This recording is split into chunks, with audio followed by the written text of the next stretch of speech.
வணக்கம். என்னுடைய பேர் தக்ஷன். தக்ஷன் விஜய் அப்படின்னு எல்லாராலையும் அறியப்பட்டு வருகிறேன். நான் கபலீகரம் அப்படின்னு ஒரு மூவி ஆக்ட் பண்ணியிருக்கிறேன். அது ரிலீஸ் ஆகிருக்கு 2022.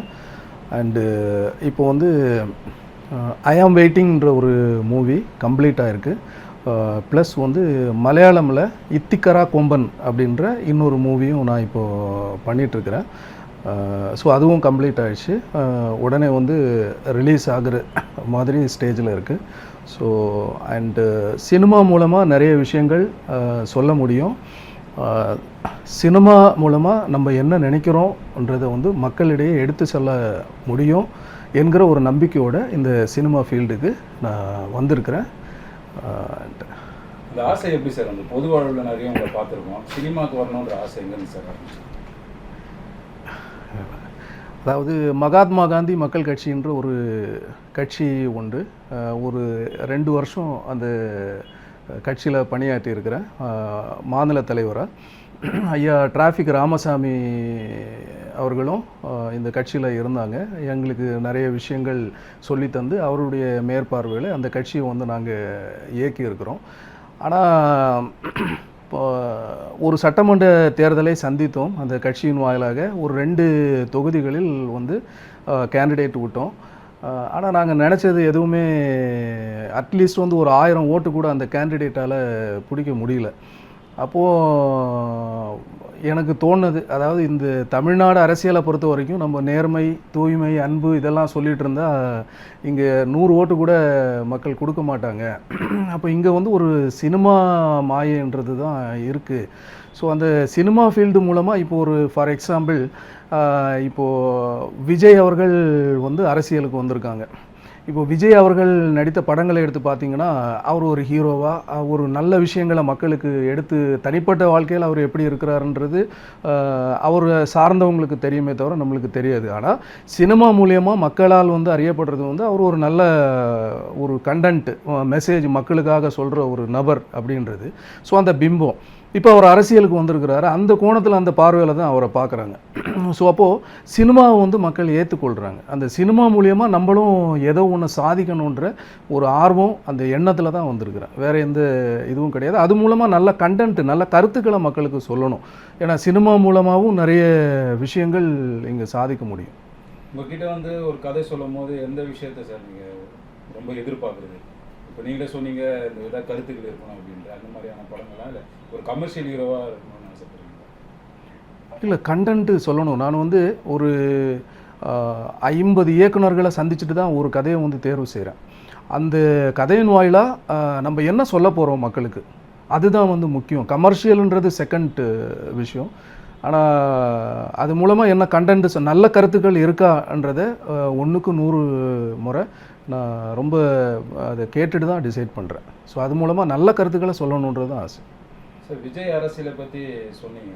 ஆனால் இன்னொரு தாட் என்ன இருக்குன்னா, சினிமாவில் நடிக்கிறவங்களாம் அரசியலுக்கு வந்துடலாமா அப்படின்ற மாதிரி ஒரு விஷயம் போதாது. இல்லை, அது இன்றைக்கி நேற்றுக்கு இல்லை. ஜெயலலிதா அம்மா பீரியட்லேருந்தே சினிமாவில் வர்றவங்க தான் அரசியலுக்கு வராங்க. தமிழ்நாட்டில் அப்படி ஒரு இது இருக்குது. சினிமா ஒரு நல்ல வெப்பன் ஃபார் அரசியல், அது உண்மை தான்.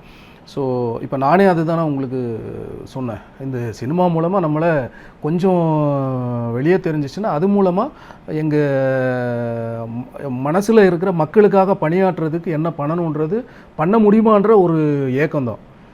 அது உண்மை தான். ஐ ஆம் வெயிட்டிங் மேக்ஸிமம் ஒரு 1 or 2 மந்தில் அது இறுதிக்கட்ட பணிகள் நடந்துகிட்ருக்கு. ஸோ அது முடிஞ்ச உடனே இப்போ ரிலீஸ் இருக்கும். இப்போ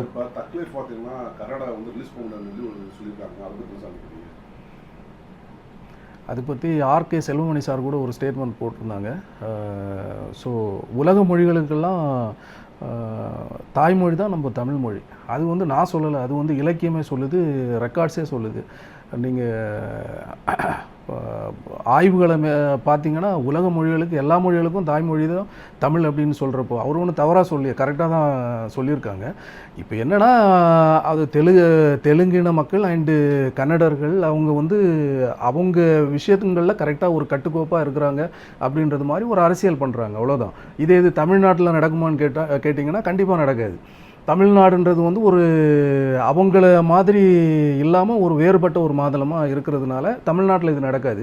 அவங்க இது கன்னடர்கள் வந்து அதை வந்து அப்படி ஒரு பெருசாக ஒரு பிம்பமாக கிரியேட் பண்ணி தேவையில்லாமல் இது பண்ணுறாங்க. மற்றபடி என்னுடைய உறுதியான கருத்து வந்து உலக மொழி எல்லா மொழிகளுக்கும் தாய்மொழியாக தமிழ் மொழி தான் என்னோட கருத்து. சார், இப்போ எல்லா லாங்குவேஜ் படமும் தமிழ்நாட்டில் ஃப்ரீயாக ரிலீஸ் ஆகுது. ஆனால் ஏதோ ஒரு பிரச்சனை சினிமா மட்டும் சார்ந்து பிரச்சனை பண்ணுறாங்க, அதெல்லாம் சார் எல்லா லாங்குவேஜ் படமே தமிழ்நாட்டில் ரிலீஸ் பண்ணுறாங்க. ஏதாவது ஒரு பிரச்சனை ஆச்சுன்னா சினிமா மட்டும் டார்கெட் பண்ணாங்க, அதை பற்றி நினைக்கிறீங்க? மற்ற லாங்குவேஜில் வந்துட்டு ரிலீஸ் பண்ணாமல் பண்ணுறது சார், இது அரசியல் அவங்க வந்து கருத்து சொல்கிறேன்னு சொல்லிட்டு எதாவது சொல்லிட்டு போயிடுறாங்க. அரசியல்வாதிகள் வந்து சினிமா மையத்தில் வந்து எதாவது சொல்கிறப்ப அது முழுக்க முழுக்க சினிமா மட்டும் தான் பாதிக்குது. அதை பற்றி இல்லை, அதாவது வந்து அரசியல் தான் அதுக்கு காரணம்.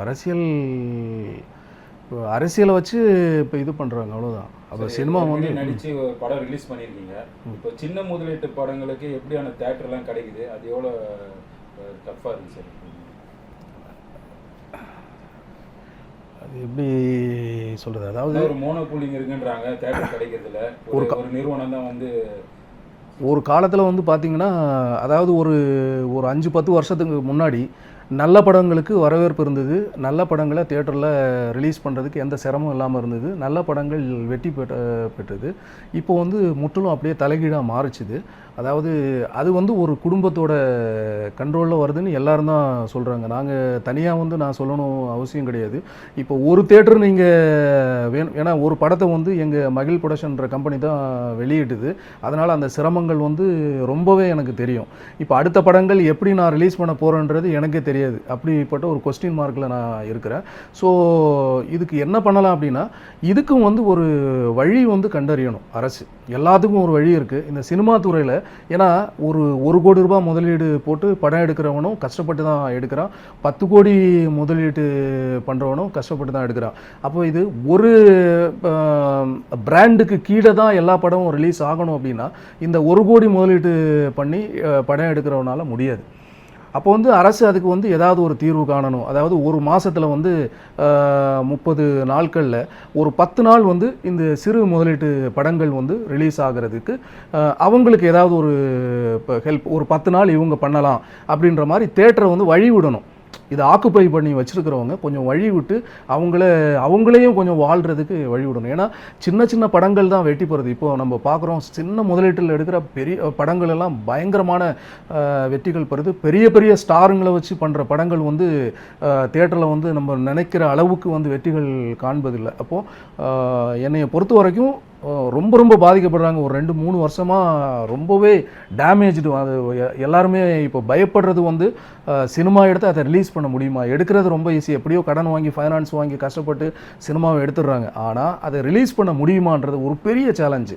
நிறைய பேர் வந்து வெளியே சொல்ல முடியாமல் பயப்படுறாங்க. ஏன்னா ஏதோ சொன்னால் இப்போ அவங்களுடைய இது ஆளுங்கட்சி இருக்குது, அவங்களுடைய அண்டர்டேக்கிங்கில் இருக்குது, சினிமா வந்து ரிலீஸ் பண்ண விடாமல் பண்ணுவாங்களோ இப்படின்ற பயத்தில் கூட சில வேளை அவங்க வெளியே சொல்கிறதில்ல. ஆனால் என்னை பொறுத்த வரைக்கும் இதுக்கு ஒரு தீர்வு கண்டிப்பாக வந்து இது சம்பந்தமான இயக்கங்கள் சங்கங்கள் எல்லாம் சேர்ந்து அதுக்குண்டான ஒரு வழிகள் செய்யணுன்றது தான் என்னுடைய கருத்து. திரையரங்கு கட்டணத்தை பற்றி உங்களோட கருத்து என்ன சார்? சின்ன படத்துக்கும் 150 ரூபா டிக்கெட்டுன்றாங்க, பெரிய படங்களுக்கும் 150 ரூபா டிக்கெட். இன்றைக்கி வந்து ஒரு ஃபேமிலி படம் பார்க்க போனாங்கன்னா கிட்டத்தட்ட ஒரு 1000 ரூபா வச்சா தான் இன்றைக்கி வந்து ஒரு ஃபேமிலி படம் பார்க்க முடியுது. அந்த பாப்கார்ன் வாங்குறது அதெல்லாம். இது வந்து சின்ன முதலீட்டு படத்துக்கு வந்து அவ்வளோ காசு கொடுத்து போவான்னு நினைக்கிறீங்களா மக்கள்? இல்லை, அதுக்கு வந்து ஒரு தியேட்டர் உரிமையாளர்களை பொறுத்தது. அதுக்கு என்ன பண்ணணும், ஒரு ரெகுலரைசேஷன் பண்ணணும். இதுதான் வந்து கட்டணம், இதுக்கு மேலே வந்து நீங்கள் வாங்கக்கூடாது. ஏன்னா அதிகமாக வந்து திரையரங்குகளை யூஸ் பண்ணுறது வந்து சாதாரண மக்கள் தான். கஷ்டப்படுற மக்கள், சாதாரண மக்கள், அவங்க வந்து ஒரு 1000 ரூபான்றது வந்து அவனுக்கு ஒரு மாத வருமானம் 15,000. ஆனால் அவனுக்கு வந்து சினிமா பார்க்கணுன்ற ஆர்வம் அதிகமாகவே இருக்கும். ஸோ அப்படி பார்த்தீங்கன்னா அவன் வந்து அங்கே பாதிக்கப்படுறான். அவனால் வந்து போய் பார்க்க முடியாது. அவனுக்கு ஒரு பெரிய ஒரு ஏக்கமாக இருக்கும், ஒரு பெரிய தேட்டரில் போய் படம் பார்க்குறதுன்றது. அப்போது நான் என்ன சொல்கிறேன்னா, அது வந்து கட்டணங்களை வந்து பரிசீலனை பண்ணணும். அது வந்து ஒரு ரெகுலரைசேஷன் பண்ணி அதை குறைக்கணும். சார், சினிமாலையும் பயணம் பண்ணியிருக்கீங்க, அரசியலையும் பயணம் பண்ணியிருக்கீங்க. சினிமாவுக்கு வந்த அப்புறம் ஏன்டா சினிமாவுக்கு வந்து என்னைக்காவது தோணியிருக்கா அரசியலே இருந்திருக்கலாமே அப்படின்னு தோணியிருக்கா? இல்லை, சினிமாவும் ஈக்குவல் டு அரசியல் தான். ஒரு பெரிய அரசியல் சினிமாவில் ரொம்ப. ஏன்னா நாங்கள்லாம் பிகினிங் ஸ்டேஜ், ஒரு ஃபஸ்ட்டு ஸ்டாண்டர்டு தான்.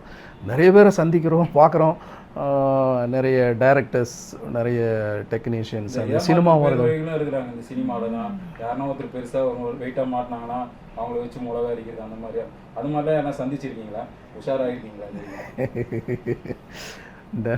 நிறைய பேர் அப்படி தான் இருக்கிறாங்க. அதாவது அது எல்லா துறையிலும் இருக்கிறாங்க. இப்போது போலீஸில் எடுத்திங்கன்னா நல்ல போலீஸ்காரங்களும் இருக்கிறாங்க, அவங்க பேரை கெடுக்கிறதுன்னு கெட்ட போலீஸ்காரங்களும் இருக்கிறாங்க.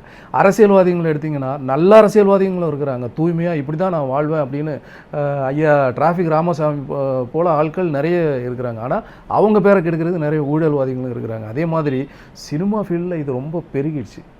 சினிமா ஃபீல்டில் வந்து ஏமாத்து வந்து 80%. நான் ட்ராவல் பண்ணுறது வரைக்கும் ஒரு சின்ன ஒரு சிறிய வட்டத்தில் தான் நான் பயணிச்சிருக்கிறேன். அதில் வந்து 80% ஏமாத்து, 20% இதுதான் இருக்கும். ரொம்ப உஷாராக இருக்கணும். நம்ம ரொம்ப இன்னசென்ட்டாக இருந்தோன்னா நம்மளை சீக்கிரம் வந்து நடு ரோட்டில் துண்டு விரித்து படுக்க வச்சுருவாங்க.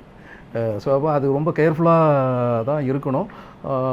அண்டு நம்ம நேர்மையாக கரெக்டாக, நிறைய பேர் சொல்லுவாங்க, ஐயோ இவன் சினிமாவுக்கு போகிறான், சினிமாவுக்கு போயிட்டான், அரசியலில் இருந்தால் நல்லா இருந்தது, நல்ல பேர் இருந்தது, சினிமாவுக்கு போய் சீரழிஞ்சிட்டான். சினிமாவை வந்து ஒரு வேறு கோணத்தில் ஒரு கேவலமாக, ஒரு ரொம்ப இதுவாக பார்க்குறாங்க. என்னையை பொறுத்த வரைக்கும் இப்போது நீ கரெக்டாக இருந்தால் உனக்கு எல்லாமே கரெக்டாக இருக்கும்.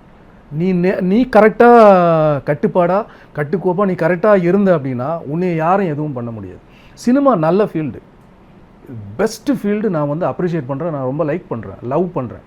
சினிமா வந்து நல்ல ஃபீல்டு. நான் எப்படி இருக்கிறேன் அது பொறுத்து சினிமா என்ன வந்து இது பண்ண, அவ்வளோதான். நான் கற்றுக்கிட்டது இந்த ஒரு ஒரு 5 வருஷம் தான் எனக்கு எக்ஸ்பீரியன்ஸ். இந்த 5 வருஷத்தில் நான் கற்றுக்கிட்டது, நம்ம கரெக்டாக இருந்தால் சினிமா கரெக்டாக இருக்கும், அவ்வளோதான். சார், இப்போ சிறுபடம் ரிலீஸ் பண்ணுறப்ப ஸ்க்ரீனிங் பார்த்தீங்கன்னா காலைல கொடுக்க மாட்டாங்க, நைட் ஷோ தரான்னு சொல்கிறாங்க. அது எப்படி சார் பார்க்குறீங்க? இல்லை, அது நான் முதல்ல சொன்னது மாதிரி அது அஃபெக்ட், அவ்வளோதான். அதாவது எப்படியாவது அவங்கள சமாளிக்கணுன்றதுக்காக அவங்கள ஒரேடியாக சாவடிக்காமல் இன்ச்சு பை இன்ச்சாக சாவடிக்கிறாங்க, அவ்வளோதான்.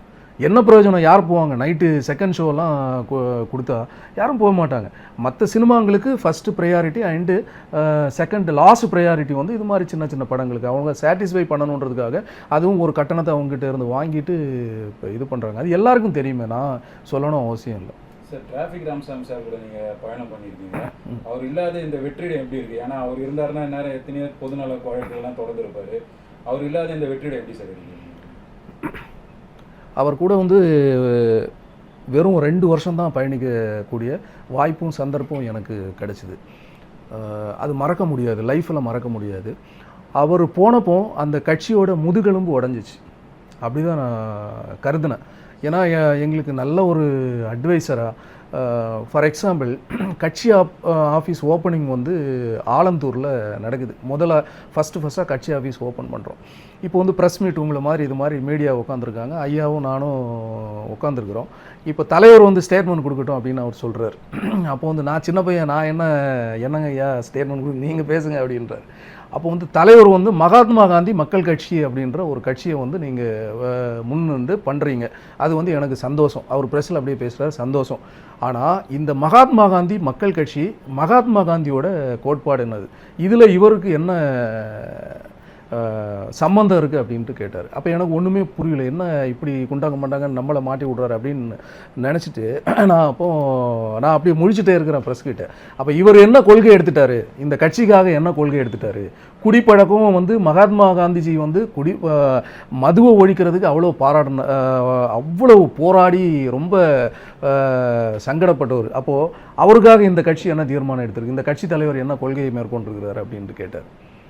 அப்போது நான் சொன்னேன், தலைவர் ஐயா, இன்னையிலேருந்து நான் சாகிற வரைக்கும் நான் இனி குடிப்பழக்கத்தை நான் விட்டு நான் இனி மதுவே வந்து தொடமாட்டேன் அப்படின்னு சொன்னேன். அது சும்மாலாம் சொல்லக்கூடாது, அவர் பாருங்களேன் ரெக்கார்டிங்கில் சும்மாலாம் சொல்லக்கூடாது.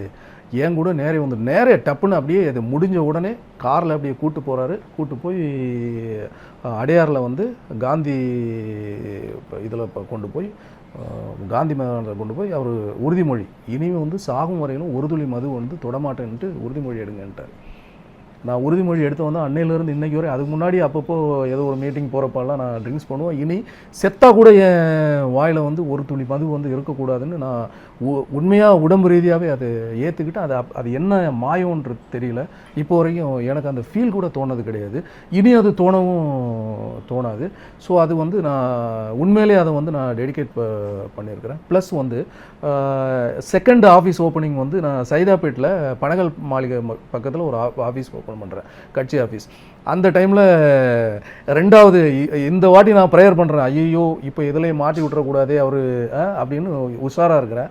இப்போ ப்ரெஸ்ஸில் சொல்கிறாரு, மகாத்மா காந்தி மக்கள் கட்சியோட கொள்கை ஓகே, இந்த கொள்கையில் என்ன கொள்கை ஒரு செயல்படுத்தி இருக்கிறாரு, 3 மாதம் தான் ஆயிடுச்சு, 3 மாதத்தில் என்ன பண்ணிட்டார் அப்படின்னு சொல்கிறார். அப்போ நான் சொன்னேன், ஐயா கட்சி கொள்கை வந்து மது ஒழிப்பு சம்மந்தமாக நிறைய போராட்டங்களுக்கு நம்ம கட்சி வந்து முன்னெடுத்திருக்கு. நிறைய கம்ப்ளைண்ட்டு, நிறைய பப்ளிக் பொதுநல வழக்குகளை நம்ம வந்து தொடுத்துருக்குறோம். இதெல்லாம் நார்மலுங்க, எல்லாரும் அரசியலுக்காக செய்கிறதுங்க, நீங்கள் என்னங்க பண்ணீங்க அப்படின்ட்டு கேட்குறாரு. இப்போ எனக்கு எந்த பதில் சொல்கிறதுக்கு தெரியல, முழிக்கிறேன். அப்போ வந்து அவர் சொல்கிறாரு, நான் ஒன்று சொல்லவா கேட்பீங்களா அப்படின்னு கேட்குறாரு. சொல்லுங்க ஐயா அப்படின்ற. அதாவது தமிழ்நாடு முழுவதும் உள்ள அரசு பள்ளிக்கூடங்களுக்குள்ள கக்கூசை வந்து கழுவுறது தான் இவங்களோட வேலை அப்படின்றார்.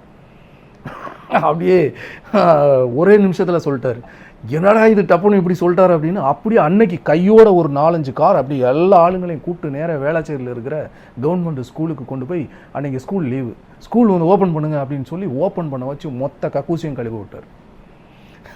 அப்படி அவர் கூட பயணம் செஞ்சு எல்லாமே ப்ராக்டிக்கல், எல்லாமே இந்த பேச்சு அந்த இதெல்லாம் கிடையாது.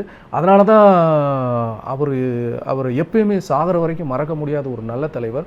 இப்போ எங்களுக்கு வந்து என்ன ஒரு ஆதங்கம் அப்படின்னா, அவருக்கு ஒரு சிலை வந்து வைக்கணும்னு சொல்லிட்டு நிறைய இடத்துல நான் வந்து ட்ரை பண்ணேன். நிறைய இடத்துல வந்து அதோட பெர்மிஷன் கேட்டு ட்ரை பண்ணேன், எங்கேயுமே கொடுக்க மாட்டேன்றாங்க. அது தமிழக அரசுக்கும் நான் ஒரு கோரிக்கை வைக்கிறேன், ஒரு ரொம்ப ரிக்வெஸ்ட் பண்ணுறேன். அவருக்கு எங்கேயாவது ஒரு இடத்துல ஒரு சிலை வந்து அதுக்குண்டான முழு செலவு கூட நாங்கள் எங்கள் மகாத்மா காந்தி மக்கள் கட்சி ஏற்றுக்கிறதுக்கு ரெடியாக இருக்கிறோம். அவருக்கு ஒரு சிலை அமைக்கணும், அவ்வளோதான். That's all. இப்போ கட்சி எந்த லெவலில் சார் இருக்குது? கட்சி வந்து நான் இப்போ சினிமா கட்சின்றதுனால ரொம்ப செயல்பாடு ரொம்ப கம்மியாகவே இருக்குது இப்போ கட்சியோட இது.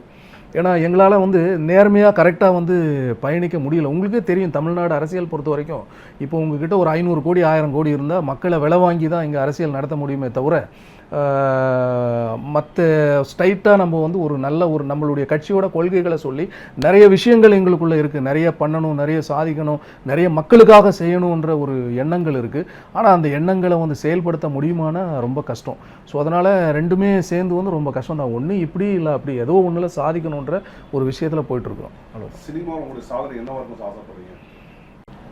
சினிமாவில் ஒரு நல்ல ஆர்டிஸ்ட்டாக வெளியே தெரியப்படும், ஒரு நல்ல ஆர்டிஸ்ட்டாக. இந்த ஆர்டிஸ்ட்னால் இப்போ சமுத்திரக்கனி அண்ணன் எனக்கு ரொம்ப பிடிக்கும், அண்டு சசிகுமார் அண்ணன் பிடிக்கும், அண்டு விஜயோட சினிமாஸ் ரொம்ப லைக் பண்ணி பார்ப்பேன் நான். இவங்க நிறைய விஷயங்கள் சாதாரண மக்கள், அடித்தட்டு மக்களுக்காக நிறைய விஷயங்களை அவங்க சினிமா மூலமாக சொல்லுவாங்க. ஸோ இது மாதிரிப்பட்ட பல சினிமாக்களில் எனக்கு வாய்ப்புகள் வந்து இது மூலமாக நிறைய விஷயங்களை சொல்லணும் அப்படின்னு ஆசைப்படுறேன். 2026 உங்களோட கட்சி வந்து எந்த கட்சி சார்ந்து ஆதரவு இருக்கும்? இல்லை, அது ஒன்றும் முடிவு பண்ணல. ஒரு சின்ன கட்சினாலும் நிறைய பேர் இருக்கிறாங்க, என்னையை சார்ந்தே நிறைய பேர் இருக்கிறாங்க. அவங்க எல்லாரையும் கலந்து ஆலோசித்து, கட்சி நிறுவனர் இருக்கிறாங்க, நான் வெறும் மாநில தலைவர் தான். கட்சியோட ஃபவுண்டர்லாம் வேறு ஆளுக்கு பெரியவங்க இருக்கிறாங்க. அவங்ககிட்டலாம் ஆலோசனை செஞ்சு அவங்க என்ன சொல்கிறாங்கன்றதை பொறுத்து தான் முடிவுகள் வந்து இருக்கும். இல்லை, விஜய் சாரை பிடிக்கும், ஆனால் கட்சி ரீதியாக வந்து அவர் இப்போ தானே வந்திருக்கிறார். வி ஆர் வாட்சிங், இப்போ என்ன பண்ணுறாங்க எப்படின்றத பார்த்துட்டு தான் அது முடியும்.